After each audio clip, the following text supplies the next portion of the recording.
Urgente, as forças armadas da Ucrânia lançaram um contra-ataque feroz.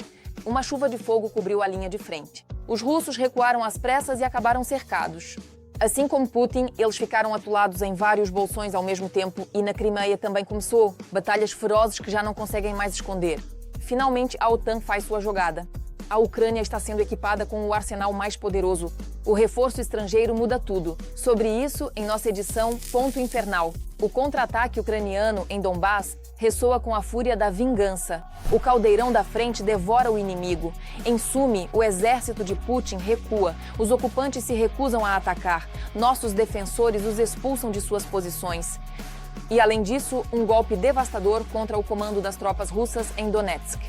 Isso pode mudar as cadeias de comando do inimigo. Seriam esses os primeiros sinais de um mega fracasso do inimigo na linha de frente. Contaremos tudo sobre isso em instantes. As forças armadas da Ucrânia estão mudando de tática, segundo vários analistas militares. Entre eles, o ex-chefe da inteligência externa, Mykola Malomush. Segundo ele, graças ao fato de que nossos militares saíram de uma defesa rígida e começaram a aplicar ataques pelos flancos, já foram liberadas várias localidades ao longo de toda a linha de frente. Aqui passamos para um modelo de ações reais que permitem tanto defender posições específicas quanto realizar contra-ataques e libertar localidades. Sim, e o inimigo avança em certos pontos, mas nós já estamos sistematicamente libertando praticamente várias vilas ou povoados por semana neste setor. Estamos realizando contra-ataques pelos flancos. É muito importante que a nova tática nos permita agir de forma inesperada para o inimigo. Ele já não consegue concentrar grupos de ataque ou formar uma linha de defesa. Ele não está nada acostumado a isso, a se defender de forma sistemática. Por isso, os novos elementos em nosso trabalho permitem alcançar, por enquanto, resultados táticos pontuais, mas eles também são sensíveis. Antes de tudo, vale destacar o avanço das forças armadas da Ucrânia na região de Donetsk, que continua sendo o principal alvo dos ataques da Rússia. Apesar do agrupamento inimigo contar com mais de 100 mil soldados, os analistas observam que as forças de defesa conseguiram libertar um assentamento lá e, ao mesmo tempo, organizar 2 cercos de unidades inimigas. Tropas ucranianas libertaram Pankovka, em Donetsk, reforçando o cerco aos remanescentes no saliente de Dobropolye. Segundo dados, os soldados russos ao norte já estão cercados. Lá, formaram-se 2 anéis de cerco de infantaria, nos quais o abastecimento é feito com drones. As tentativas infrutíferas de ajudar suas unidades a sair desses bolsões também favoreceram nossos combatentes, que lutam na direção mais quente dos últimos meses em Pokrovsk. Afinal, hoje a Rússia é forçada a dispersar suas forças e reduzir significativamente a pressão sobre os arredores do norte desta cidade. Por isso, Pokrovsk. Pokrovsk hoje é bastante evidente que para os russos era o alvo prioritário número 1. Durante esta ofensiva, hoje não foi alcançado, assim como provavelmente na aglomeração de Pokrovsk-Mirnohrad, que acabou por retardar o avanço do inimigo. Eu lembro que aqui estão lutando principalmente a 51º Exército das Forças Armadas da Federação Russa, reforçado por um grande número de unidades que já, inclusive, chegaram da região de Sumi, depois foram transferidas para Zaporizhzhia, mas lá não permaneceram porque era necessário socorrer urgentemente e hoje eles tentam fazer isso com aquelas unidades que conseguiram concluir o flash mob em Dobropilha. Além disso, outro apoio para nossos combatentes em Pokrovsk na véspera veio das forças aéreas, que atacaram com sucesso um posto de comando em Donetsk. As imagens do ataque ao quartel-general dos russos já se espalharam pela internet. Está claro que os ataques nessa direção não foram aleatórios. Na periferia de Donetsk, trata-se precisamente do posto de comando e controle daqueles exércitos, dessas unidades e formações que avançam na direção de Pokrovsk. Consequentemente, entendemos que ao deixar as tropas sem comando, é necessário tempo para nomear pessoas para os cargos, mesmo que seja apenas para designar interinos. Ou seja, em qualquer caso, perde-se o controle de comando. Enquanto isso, o comando ucraniano destaca que o Kremlin pode, em breve, mudar sua tática, especialmente nas batalhas por Pokrovsk. Pequenos grupos de assalto que durante todo o verão tentaram capturar este ponto de apoio não obtiveram o resultado desejado. Por isso, Moscou pode abandonar ideias estratégicas em favor do reforço dos chamados ataques de moedor de carne convencionais. Em termos de manobra, vocês lembram? falamos de pelo menos 3 direções para tentar contornar, envolver Pokrovsk, Mernograd e Konstantinovka, quase chegando pela retaguarda, avançar e tomar essas cidades. Acredito que o inimigo não atingiu o objetivo, eles serão solicitados hoje, inclusive com cuidado a primeiro engajar o componente mecanizado e, portanto, é possível até atacar Lobova. Mas os russos estão cada vez menos dispostos a atacar Lobova. A Direção Principal de Inteligência relatou que nos destacamentos dos ocupantes aumentou significativamente o número de desertores. Ao mesmo tempo, o comando russo decidiu que esses soldados seriam ou executados ou torturados.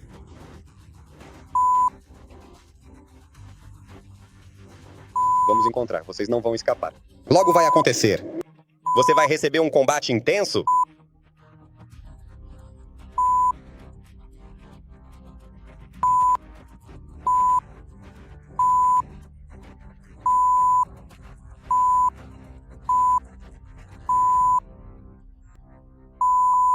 Bem, também. Os analistas constatam avanços das Forças Armadas da Ucrânia na região de Sumy. Após a retirada dos paraquedistas e fuzileiros navais russos para reforçar a ofensiva em Pokrovsk, as forças que permaneceram não conseguem conter o avanço das forças de defesa. Um pouco a leste de Titkino, os soldados ucranianos estão gradualmente expulsando o inimigo para além da fronteira estatal, ou seja, para o norte. Lá na fronteira separa o norte, Rússia, e o sul, Ucrânia. Bem, não faz muito tempo, nesta região foi libertada a aldeia ucraniana de Kondratovka, e agora chegou a vez da aldeia de Oleksiivka. A Rússia não admite que, ao que tudo indica, em breve perderá este povoado, mas continua tentando mantê-lo de qualquer forma, enquanto os soldados ucranianos cercaram a aldeia em uma pinça e não permitem que os russos reforcem seus combatentes. Ao mesmo tempo, operações semelhantes podem aumentar em breve, segundo especialistas, especialmente à luz das recentes informações vindas dos Estados Unidos. Assim, o jornal Financial Times escreve que os Estados Unidos já enviarão à Ucrânia, até o final do ano, 33 mil drones com inteligência artificial. Segundo as previsões, esses drones serão utilizados em um chamado enxame e são capazes de coordenar ataques de forma autónoma contra posições russas. As Forças Armadas correram para a Crimeia às pressas. Algo terrível aconteceu lá. Os ocupantes foram esmagados na península. A frota da Rússia chegou ao fim. Um ataque muito poderoso e os acordes finais da mega operação de que todos falam. A defesa antiaérea foi destruída. As forças ucranianas atacaram com força total. Putin observa, nervoso. O exército do ditador já fez as malas e espera a ordem para fugir. Será que a Crimeia está prestes a ser cortada da Rússia e o que indica isso neste exato momento? Não perca a seguir. Os serviços especiais ucranianos focam na Crimeia, a península temporariamente ocupada.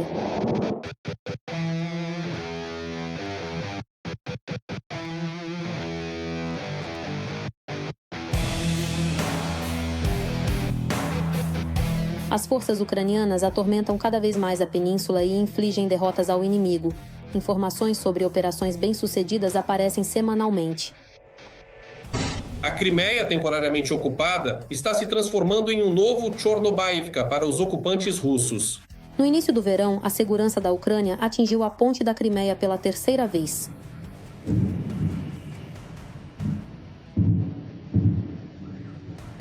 Os pilares subaquáticos foram gravemente danificados no fundo por 1.100 quilos de explosivos, o que deixou a ponte em estado de emergência.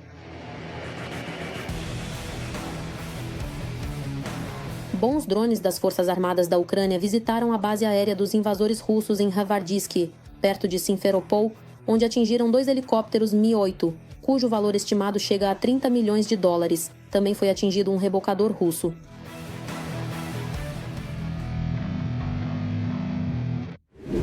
Os navios russos são alvo dos serviços ucranianos e o GUR destruiu um navio da frota do Mar Negro perto de Novorossiysk.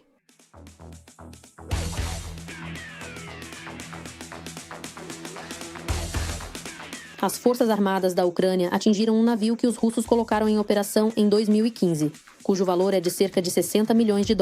A frota do Mar Negro reduziu significativamente a atividade geral de suas operações em toda a bacia do Mar Negro a um nível que agora é considerado historicamente baixo.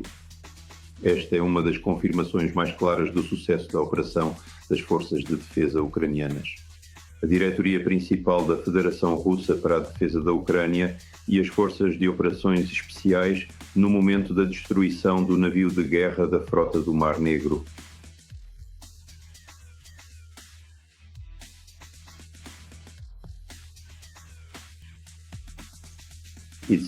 Essas forças especiais atingiram um complexo de radar russo do Sistema de Defesa Aérea S-400 e 3 UMF. E aqui está outro radar, um NISE do complexo S-500. A destruição e até mesmo o dano de todos os radares leva à neutralização da defesa antiaérea russa na Crimeia, que atualmente é representada por regimentos de mísseis antiaéreos. Na própria península da Crimeia, está em andamento uma caçada à defesa antiaérea russa. A Rússia se encontrou em uma situação sem saída. A Crimeia tornou-se uma verdadeira armadilha para a defesa antiaérea russa, que está sendo sistematicamente e metodicamente destruída, de forma planejada, e isso acontece principalmente pelo fato de que o território da península da Crimeia é, por si só, fechado. É um espaço fechado. A localização das áreas de posicionamento não pode ser trocada como se troca de luvas, e mudá-las 24 horas por dia, 7 dias por semana, é impossível. Em muito pouco tempo, a defesa antiaérea russa na Crimeia ficou cega, e o inimigo não substituirá rapidamente esses sistemas sem retirar equipamentos de outros locais, o que é inviável. Este acontecimento não afeta apenas a capacidade de defesa da própria península, mas também, de uma forma mais ampla, contribui para esgotar os recursos da defesa antiaérea da Federação Russa como um todo. Ou seja, no próprio território da Federação Russa, a destruição dos sistemas de defesa antiaérea não é um fenômeno tão sistemático e constante. Mas é justamente na península da Crimeia, onde essa situação acontece, que a destruição desses complexos militares já se tornou sistemática, forçando o governo da Rússia a transferir sistemas de defesa antiaérea de sua parte continental para o território da Crimeia. Esse esgotamento, esse forçar a Rússia a agir como precisamos, é para que possamos continuar destruindo o sistema de defesa antiaérea. Com a ocupação russa, a Crimeia virou uma base militar russa, mas os ataques das forças ucranianas destroem cada vez mais a economia militar do país agressor e sua logística. De modo geral, é claro que também será dada atenção às áreas posicionais, à localização desses sistemas críticos em todo o território temporariamente ocupado da península. A Crimeia é também o mesmo que Mirne, Feodosia, os aeródromos, afinal de contas, e lá há muitos objetos militares ligados a unidades militares e assim por diante. Ou seja, no geral, há bastante desses objetos espalhados pela península hoje em dia que são alvos de ataques, tanto por drones kamikaze, drones de ataque, quanto por algo mais potente, com uma ogiva mais poderosa. A Crimeia é Ucrânia. Por isso, as Forças Armadas da Ucrânia continuarão a atacar alvos militares e objetivos legítimos até que os russos deixem a península e libertem os territórios temporariamente ocupados. Pela primeira vez, revelamos os monstros de aço na frente. Os ECUA surpreenderam o mundo, armando a Ucrânia até os dentes. Colunas de defesa antiaérea superpotente já vão para Kiev. O inimigo sente o pânico chegar nas trincheiras, pois há mais posições fortificadas. Que arsenal é esse preparado para destruir completamente o poderio da Rússia? Todas as informações estão na reportagem. A seguir, você precisa ouvir isso. Os LWOs aprovaram os primeiros envios de armas para a Ucrânia por meio da OTAN, embora até 2 meses atrás isso fosse apenas assunto de conversas. Não pagaremos nada por isso, mas enviaremos as armas. Para nós, isso será um negócio. E nós enviaremos para eles os sistemas Patriot, dos quais eles precisam desesperadamente, porque Putin realmente surpreendeu muita gente. E segundo a Reuters, o vice-chefe do Pentágono, Elbridge Colby, aprovou 2 envios de armamentos para a Ucrânia, cada um no valor de $500 milhões. Está absolutamente claro que nos 2 primeiros pacotes aprovados por Elbridge Colby no Pentágono, o foco principal será, de fato, nos meios de defesa aérea. Com base no valor anunciado, fica bastante claro que não se trata dos sistemas Patriot completos, mas sim, evidentemente, trata-se dos mísseis interceptores PAC-3, que, na verdade, estão até mesmo em falta e são produzidos com o propósito específico de abater mísseis balísticos de origem russa. Adicionalmente, também podem ser fornecidos mísseis do tipo AM-9. Mas o PIRL tornou-se um novo formato para os aliados financiarem armas para a Ucrânia, usando armas de estoques americanos. Mais recentemente, o jornal Financial Times relatou a existência de problemas com o fornecimento de munições críticas e mísseis para esses mesmos e importantes sistemas de defesa aérea para a Ucrânia. É uma situação que foi subsequentemente explicada por uma determinada auditoria dos estoques de armamentos no Pentágono. Mas agora, é bastante evidente que o novo programa, os novos algoritmos, já foram efetivamente colocados em prática. E isso já vai nos ajudar agora a receber os armamentos necessários. Os aliados da OTAN planejam fornecer à Ucrânia armamentos no valor de até 10 bilhões de dólares. Mas, por enquanto, temos apenas 2 pacotes de 1 bilhão cada. Pois bem, 1 bilhão de dólares não é uma quantia assim tão fantástica. E é exatamente isso que, de fato, vem para restabelecer os fornecimentos críticos necessários. Para nós, isso só está acontecendo neste momento, de acordo com o novo algoritmo e também com o novo programa. Mas e quanto aos prazos? O lado americano ainda não anunciou oficialmente as entregas. Como resultado disso, também não podemos saber os prazos. Não temos uma confirmação oficial por parte do Pentágono, como foi, por exemplo, com os mísseis Irã, onde estava claramente especificado de quem era o financiamento, como seriam adquiridos, quais seriam os próximos passos. Até agora não houve tal comunicado. Embora Trump tenha transferido o financiamento do equipamento para a Europa, os novos mecanismos de ajuda mostram boas relações entre Kiev e Washington. Claro, os prazos de entrega do necessário para as forças de defesa são insuficientes, mas, ainda assim, é um mecanismo funcional que mostra que, atualmente, temos um desenvolvimento absolutamente saudável das nossas relações com Washington. Sim, não sem problemas, sim, há diferentes pontos de vista sobre certos aspectos do processo de negociação, mas, ainda assim, no que diz respeito especificamente às entregas críticas para os sistemas de defesa aérea, Washington fornece aquele mínimo necessário que já se espera dele. E, finalmente, como Moscou pode reagir a isso? A aprovação de Washington é tanto um sinal aos aliados quanto um desafio ao Kremlin. Neste caso, já entendemos perfeitamente que o foco principal da atual agressão do Kremlin está direcionado aos seus parceiros europeus, e Trump está, de fato, tentando encobri-los. A única pessoa que pode participar de tal ataque, especificamente ao 47º presidente do Sidraque Nonerish, é Dmitry Medvedev, que pode escrever um relatório sobre o assunto. Ou seja, qualquer que seja a reação, será muito engraçada para não zombar da resposta de Putin e Trump. Isso fica na Bielorrússia. Os países escandinavos entraram no jogo, a defesa do país está sendo elevada ao máximo agora. Algo que nunca aconteceu antes, os aliados perderam a paciência. A produção de armas entra em linha de montagem. A Suécia inicia a mega-artilharia. Dinamarca e Noruega estão impulsionando a ciência militar. Isso é um avanço. Construção de campos de treinamento para as Forças Armadas da Ucrânia. O exército ucraniano está prestes a se tornar o mais poderoso do mundo. Tudo sobre isso a seguir. Os países escandinavos estão com a Ucrânia durante o restante de 2025 e no próximo ano de 2026, a Noruega destinará ao nosso país quase 8 bilhões e 500 milhões de dólares. Os noruegueses planejam treinar militares ucranianos e participar da defesa do céu ucraniano, destinando quase 700 milhões de dólares para comprar sistemas antiaéreos Patriot. Também apoiarão a Ucrânia com mais 640 milhões de dólares em drones e tecnologia de drones. Cada país escandinavo tem a sua própria particularidade, mas há algo principal que os une: é a fé na Ucrânia.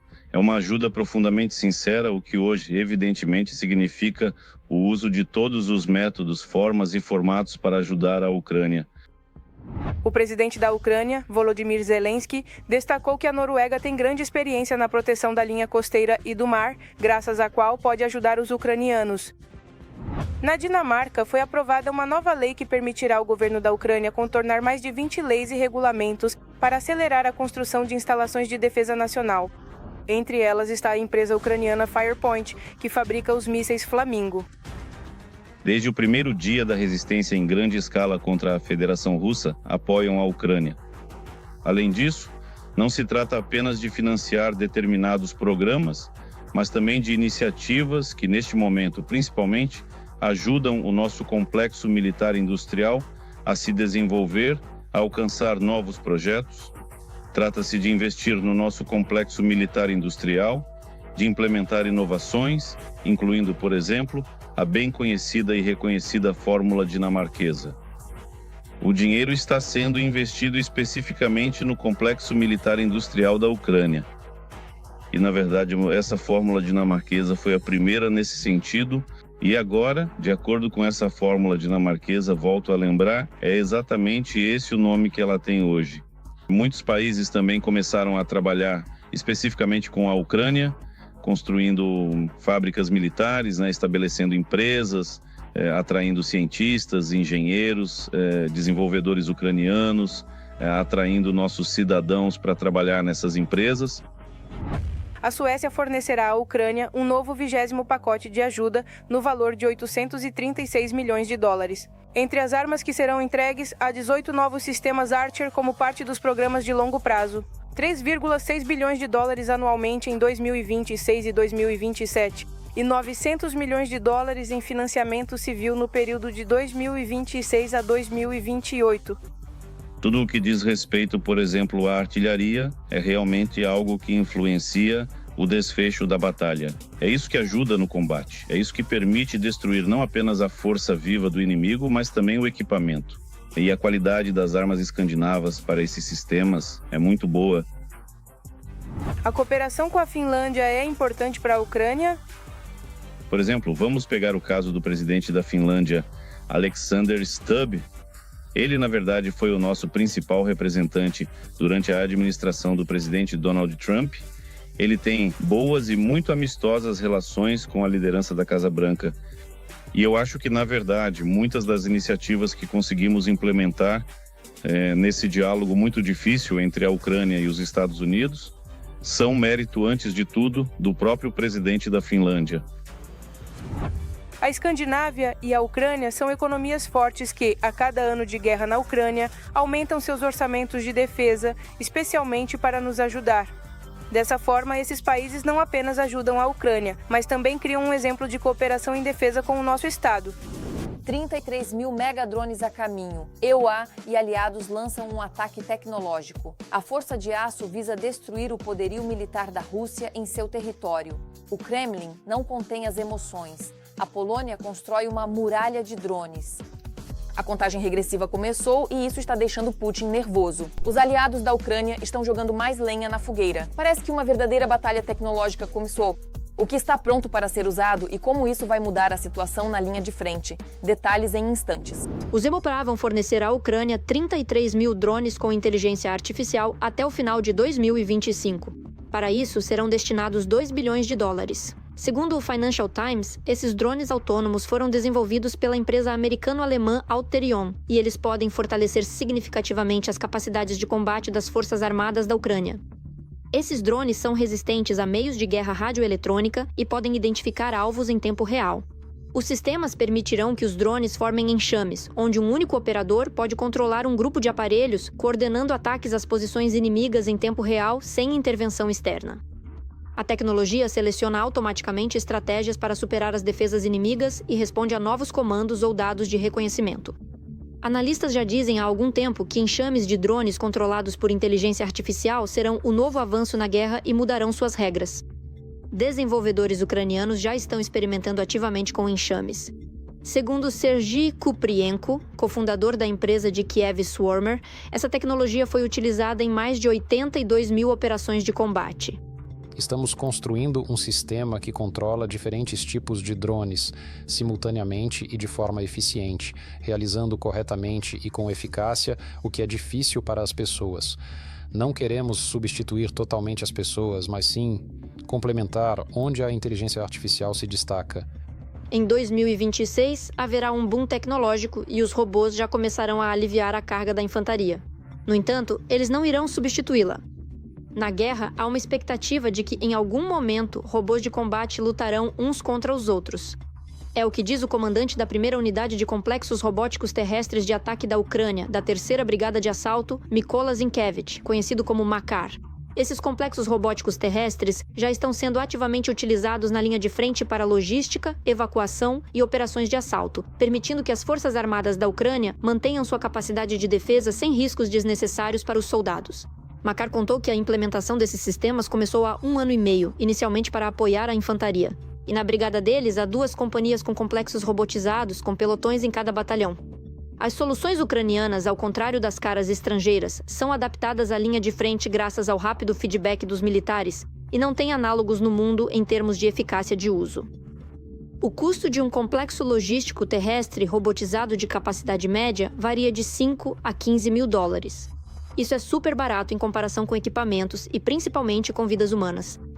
As estatísticas impressionam. Uma unidade da brigada transporta 300 mil quilos de carga por ano. Isso equivale a cerca de 800 quilos por dia. O que, durante a noite, poderia ser feito por 41 soldados de infantaria carregando 20 quilos cada, mas com grande risco de perdas.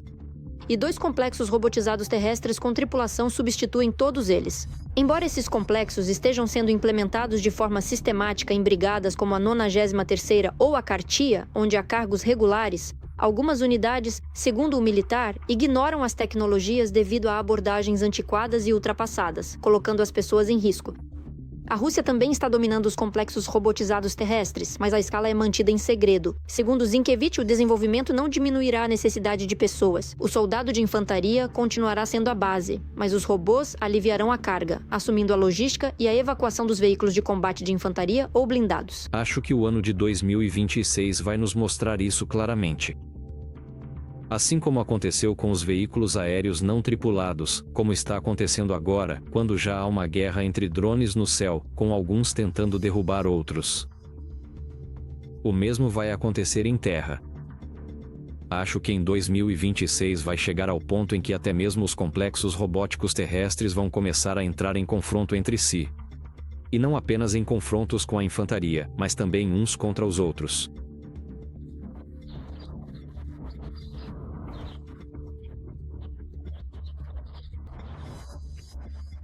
Como é que eu vou entrar no centro de Donetsk?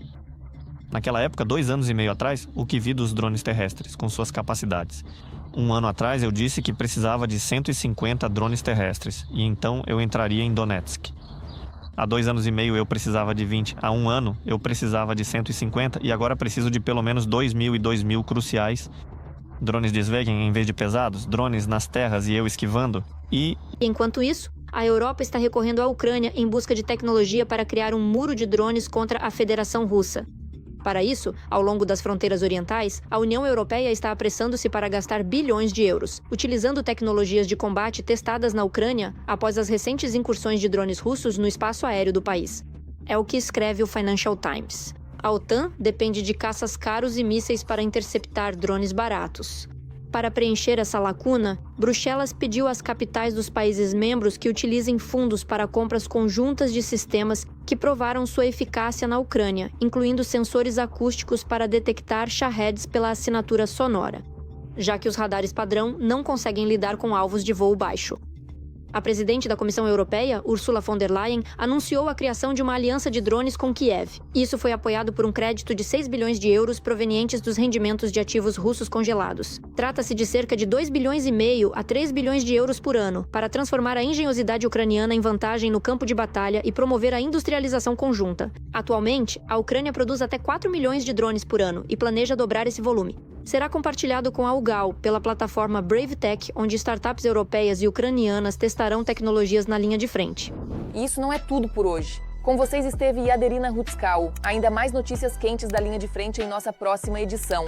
E por enquanto, não se esqueçam de se inscrever e deixar seu like. E até a próxima!